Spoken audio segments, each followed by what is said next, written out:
and the Universal Peace Federation. Religious leaders will come forward to honor our Creator God. The faith leaders gather to pray in silence, pouring water from their vessels into a common bowl representing our heartfelt cooperation in support of religious freedom for all. Representing Judaism, Rabbi Stuart Weinblatt. Representing Family Federation Christianity, Dr. Achille Akalatse. Representing Christianity, Bishop Dr. Edward Barnett. Representing Islam, Imam Dr. Talib Shami. Representing Buddhism, Venerable Chaturastrosa Aparotana. Representing Jainism, Dr. Surinder Gill. Representing Native American, Dr. Dottie Shinkwell. Freedom of religion for everyone, everywhere. He's one of my heroes and the consummate gentleman in every way, and he has arranged and prepared a truly memorable program for you tonight. So thank you all for being here. I think we've had a splendid program today. We've had a lot of top quality speakers with really meaty topics, and I think we've got a lot of momentum moving out of this. The thing you're going to hear about tonight, you're going to hear about another set of problems around the world. You can say we hear about too many problems that people are talking about, but that's what this event is about elevating and showcasing these issues so people can see them around the world and start to address them. So I applaud the Washington Times. I appreciate you all being here tonight. I hope you have a delightful meal, and we'll continue to press these issues forward until there is that genuine freedom for everybody everywhere. Thank you.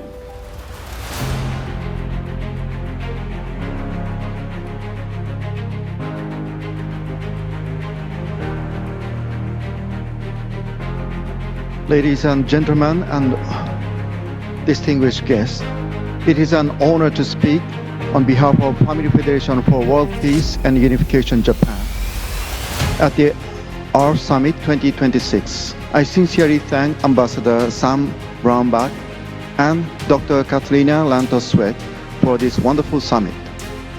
Last year, my predecessor, Reverend Tomihiro Tanaka, said that Family Federation in Japan was in danger of being dissolved by the government and called for support of religious freedom in Japan. Unfortunately, that crisis became a reality. On March 25th of last year, the Tokyo District Court issued a ruling ordering the dissolution of the Family Federation.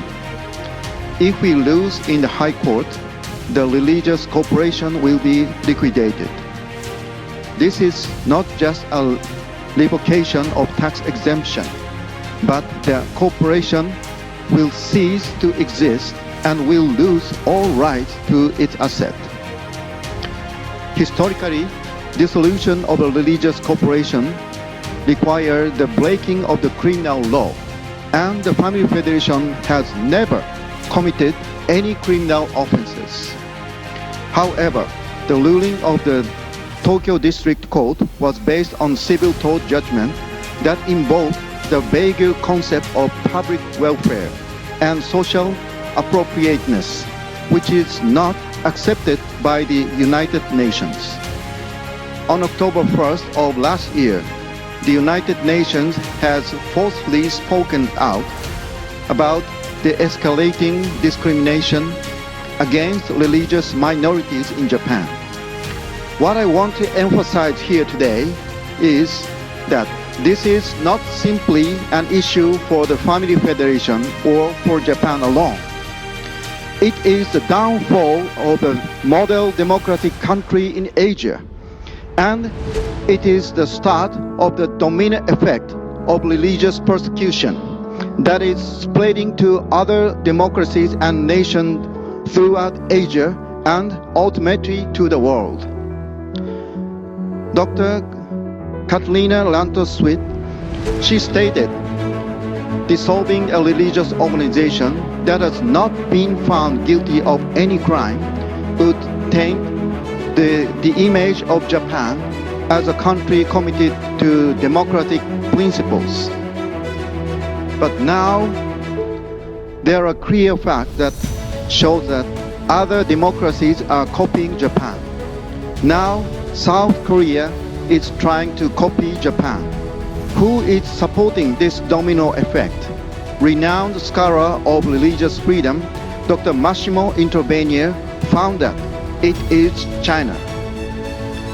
On April 18, 2025, the China Anti-Cult Association, which is directly under the Chinese Communist Party, released a public statement celebrating the decision by the Tokyo District Court dissolving the Family Federation. This CCP-controlled association clearly stated the Tokyo District Court decision will become an example for other countries to deal with cult issues. Who can stop such a religious persecution that is spreading across Asia and the world? I believe it is the United States and its allies. Currently, we've been in a situation like prisoners waiting for the death sentence that will be carried out in a few weeks. I sincerely urge you to sound the alarm before it's too late. We have faith and we believe that God and people of faith will prevail in Japan, Korea, and all over the world. Thank you to IRF and the White House Faith Office for leading this way. Thank you very much. The President of Family Federation for World Peace and Unification, North America, Reverend Demian Dunkley. Good evening. I've been to the killing fields in Cambodia, where you can still hear the echoes of the cries of those who fell at the hands of the Khmer Rouge. The mind of the nation destroyed, millions butchered. Why? Because one leader decided they did not believe the right way. It was Dr. Hak Jahan who sent me there to Cambodia so that I could learn and see with my own eyes. She had already visited herself to pray for the liberation of those tormented souls, just as she has done in Africa to pray for the victims of the slave trade, and in Europe to pray over the lives lost at the hands of the Nazis. Again, we ask, how do people become this numb? Presumption of guilt without evidence, militarized raids, failure to respect age and health concerns, orchestrated exposure to mass media from the prosecutor's office, failure to protect her from media mobs and chaotic crowds, inadequate medical support, psychological deprivation through isolation, erasure of her humanitarian, interfaith, and peace-building record. The list goes on and on. And then, after months in detention, when it appeared the prosecutors could find no evidence, the head of state personally entered the arena and began to speak openly of dissolving our church by replicating the proceedings going on in Japan. I tell you plainly, we are an inconvenient failure because, like all of you here, our passion for goodness cannot be controlled. And this is happening to Christian organizations all across South Korea today. So how does a democratic nation become like this? Each of us is here with a story of oppression, suppression, or abuse. But the root of all of this is evil. And it has been rightly described as a global war on God. I would like to leave you therefore with a simple concept, a fundamental framework through which all of this can be understood. In the pamphlet that we were given, it says that the freedom to believe and worship is one of the most fundamental human rights. This is true. And I'd go a little further to say it's not simply one of the most fundamental human rights, it is the central and most essential human right given to us by God, our Creator. So, what is the proper relationship between church and state? The religious sphere acts like the conscience of a nation, while the government serves its body. And we all know the way that an individual becomes evil is by stepping on one's conscience. And the way a state becomes evil is by stepping on the religious sphere which represents the conscience of a nation. Anytime a person tramples on their conscience, or a leader tramples on the conscience of a nation, the ability to discern goodness becomes numb, and the window to evil is open wide. However, we cannot push back against evil forces simply by demanding more rights from our governments. We must strike at the root of evil by standing in our dignified roles as the sons and daughters of God, our Creator, knowing that our rights come from our Creator, because there is no democracy without freedom, and there's no freedom without God. Thank you.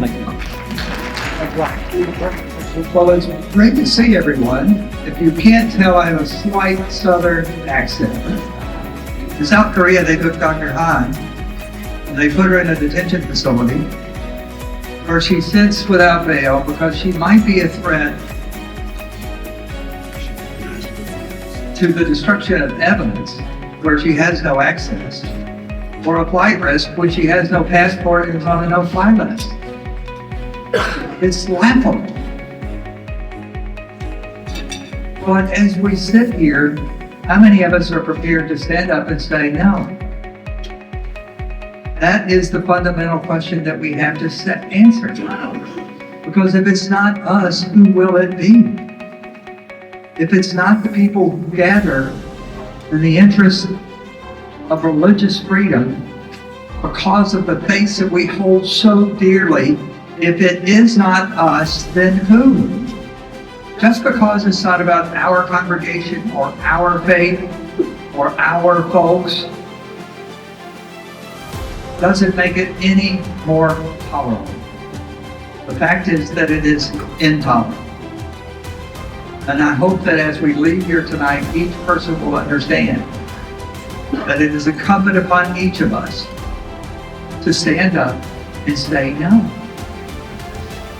And to say no again and again and again until we protected every one of ourselves. We protected our ability to have faith. We've protected our religious freedom. And most importantly of all, we have preserved the one thing that separates us from all others, which is the ability to accept that we alone are responsible for our soul and our relationship with the Creator and for the things that are around us. And anyone who thinks they can interfere with that doesn't have to just come through one of us. They have to come through all of us. Thank you. Thank you so much. This has really been quite an extraordinary evening we've had up until this time. And I hope you, like me, have been both educated and deeply concerned by the really significant and alarming abuses of religious freedom that are taking place in some of the very countries that should be the defenders of this fundamental right. You know, we get very accustomed, as well we should, to fighting against the bad guys, fighting against those regimes that are clearly identified as undemocratic and hostile to our interests on a wide variety of fronts. But next, I'd like to turn to Mr. Tatsuki Nakayama, who I had the pleasure of meeting a couple of years ago when I was in Japan. He is an attorney and founder of the Nakayama and Partners in Tokyo, and has been the attorney representing the Family Federation for World Peace since 2022, and is also a former executive of the Inter-Pacific Bar Association. Talk to us, if you will, a little bit about the Tokyo lower court ordered dissolution of the Family Federation.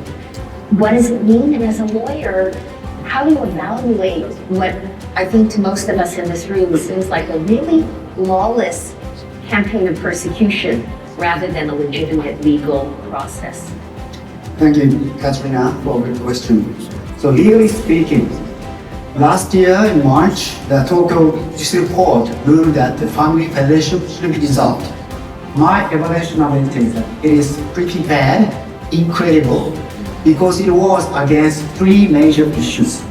One is that ruling to dissolve the Family Federation was against the United Nations advisor warning, as Reverend Boris said, the vague and unclear term of public welfare should not be the reason for dissolution, but the Tokyo court included it, one of the reasons. Secondly, the Tokyo court judgment was against the rule of law. Under the case laws in Japan, in order to dissolve religious cooperation, violation of criminal laws should be established. And Family Federation, since its foundation for 60 years, no crime ever. So there should be no reason, but the government and the court twisted the rule of law and included that civil torts can be another reason for dissolution. And the third, and in order to establish civil torts, illegal acts, that court ruling was against the principle of evidence-based trial. You know that any trial in democracies, any litigation or law should be based on evidence. But without any such evidence, the Tokyo court last year established illegal acts, saying that the Family Federation and there is some ex-believers, after they lost their faith, requested the refund of donation demandingly, and the Family Federation generously accepted their offer, made some amicable agreements, only agreements, and which is wanting in any evidence of when, by whom, which illegal acts are identified. So no evidence, but the court ruled that there is plenty of legal acts. So in these 3 points, as a lawyer in Japan, I'm very embarrassed. Yeah, I mean, it's pretty shocking. I'm sure we have a lot of lawyers here in this audience. And I think it was Paul White who spoke about the centrality of the rule of law. This is a blatant violation of the rule of law under their own terms. And it is just shocking. But again, we find this sort of lack of outrage because of the propaganda efforts to target, caricaturize, marginalize, and otherize a community. And shame on us, shame on others in Japan who have allowed this to happen and shrug their shoulders. Maybe they think privately, oh, this doesn't smell quite right, this doesn't seem legitimate. But again, that's sort of the undermining evil effect of this really dreadful propaganda. We see how it is undermined and weakened the structure of law in Japan. Let's give the IRF co-chairs our heartfelt applause at this time. The call to action call on Congressman Dan Burton from Japan and Korea are allies of ours, and they need to pay attention to the United States.